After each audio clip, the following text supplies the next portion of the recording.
লিখছেন তখন রবীন্দ্রনাথ।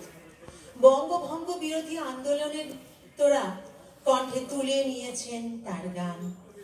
সাধারণ মুখের বল তখন কবির একলা চলার একলা বলার গান। সকল প্রতিরোধ তুচ্ছ করে সর্বত্রগামী তখন সেই সঙ্গীত।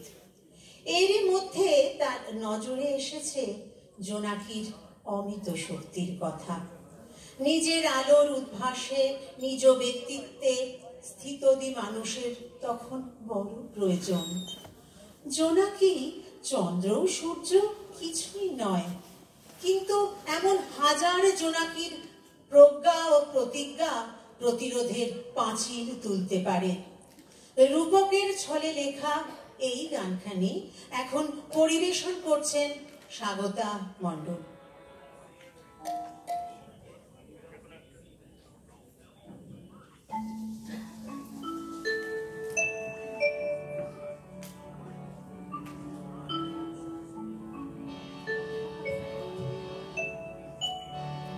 জোনাকি কি শুকিয়ে ডানা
you